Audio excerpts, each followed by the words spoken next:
We've got the economy still very much recovering. The government saying it's determined to get on with job creation, and that will be at the centre of tonight's economic plan. Let's go to senior political reporter Jonathan Livermore on this. Jonathan, what we're seeing is a budget based around growing the economy, but also plenty of service delivery as well, including more money for the NDIS.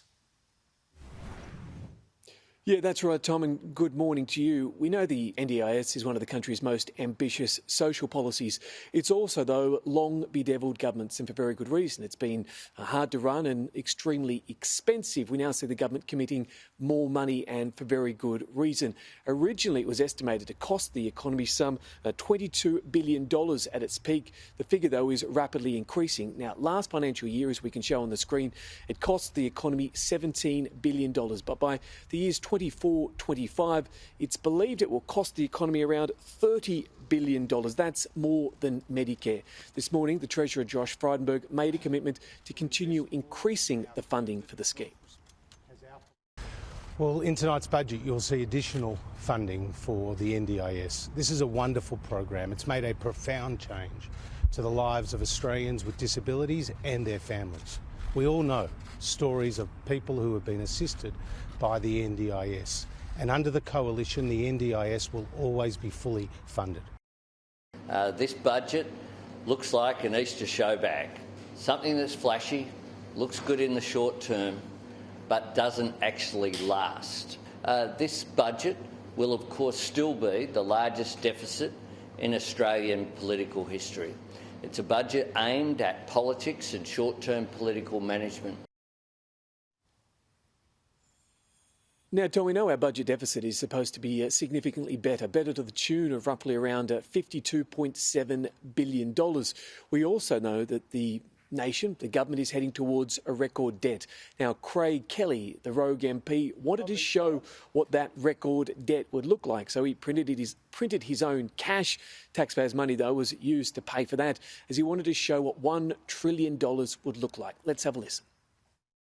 If this was $100 bills stacked tight, would be $100 million. So 10 of these pallets would be $1 billion, but we would need 10,000 of these pallets that would go for a line 10 kilometres long to be $1 trillion. That's the debt this nation, both federal and state governments, are headed towards. So, Jonathan, you know, these stunts don't go well all the time. We know the budget is all about press opportunities, though, and trying to get your message out. Yeah, it certainly is. And we don't like to be too critical of these because, let's be honest, television is all about showing pictures and we need the politicians to do things so we can show viewers. But it's always nice to show an awkward one or two. Every year on this day, the Treasurer gets together with the Finance Minister and they say positive things. They look at the books, they look at the paperwork and they try and show the viewers and the public themselves that they're really on top of things. Today's one, well, I suppose it was a little awkward. Let's show the viewers, they can decide. Congratulations on all the great work that you've done in the process leading up to this budget. It's been great working with you. Thanks, Josh. Well, it's a very important budget, getting us through the pandemic, which is still a big threat. Absolutely. But of course, continuing to secure jobs growth for Australians and deliver those essential services, which matter so much to the ordinary and day-to-day lives of so many people. That's right. This budget tonight is all about securing Australia's economic recovery. Have you had to sum it up in one word? Recovery. It's not the first nor the last awkward chat. We'll see. These things always remind me of a pub with no beer, Jono, when they try to generate the chat and there's just no atmosphere. Yeah, look, I suppose we should be all happy that they don't have acting degrees, that they haven't been to NIDA. What we do know, though, is the government wants to draw a line under a number of its issues over the past few months with tonight's budget. I guess we'll wait to see if that's allowed to happen, Tom.